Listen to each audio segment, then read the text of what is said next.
Hi everyone, let's take a look at problem 26-2, which deals with interest rate parity.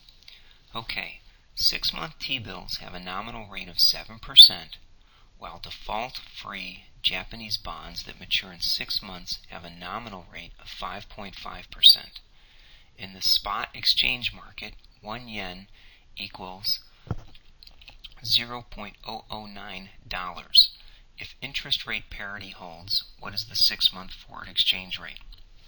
Okay, well, the interest rate parity is given by equation 26-1, which says we can expect some parity with interest rates of comparable risk assets between countries. So the forward exchange rate is given by 1 plus R sub H divided by the spot exchange rate of 1 plus R sub F.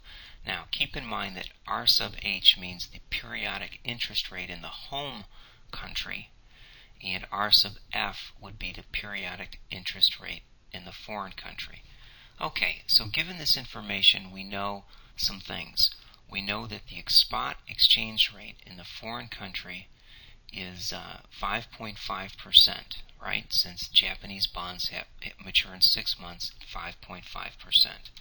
Okay, now we're going to bring that down to the 180-day rate, meaning 2 periods per year. So if we take that rate and divide it by 2, right, 5.5 divided by 2, we come up with 2.75%. All right, now that's the spot exchange rate that we would need in the denominator of the interest rate parity formula. Okay, so if we add 1 to it, which I do in cell F15, we compute what goes on the bottom of the equation.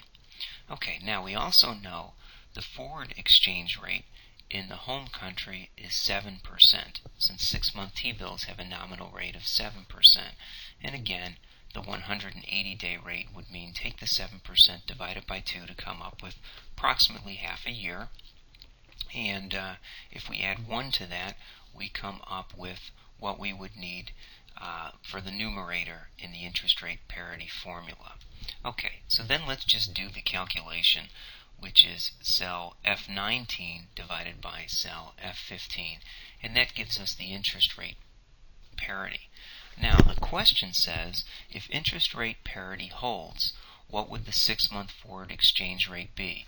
Okay, well, what we do know is that the spot exchange rate is given to us.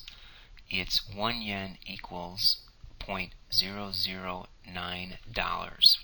Okay, so a 6-month forward exchange rate divided by the spot exchange rate is equivalent to the interest rate parity, and that's what I've shown in orange. So now let's just work the numbers, and I've done that beforehand. Let's just bring it in with some color so we can see it. Oh, I hit the wrong button here. Let's format this. Where's our color? Right here. And now we bring it back to life. Okay, so what that tells us is if we take the 6-month forward exchange rate divided by the spot exchange rate, and that we have given, and then that will be equal to the interest rate parity, then all we've got to do, let me slide up, is then solve for f sub t. Let's see, and I think I've done that. And again, I've made that same blunder where I'm trying to pick the cell. Okay, so what I've done now is taken the 1.007293 that we calculated as the interest rate parity, and then multiply it times the spot exchange rate.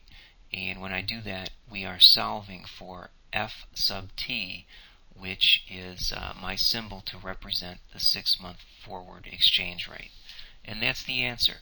So the thing to realize on this problem is that interest rate parity is equal to the forward exchange rate divided by the spot exchange rate. And in this problem, they've given us all of the unknowns except the f of t. So if we work the formula, we can solve it. And there's the answer down there. Let me bold that and stretch it a little bit. come up with 0.00, in yen equal to dollars, we would have 0.00907 as the 6-month forward exchange rate.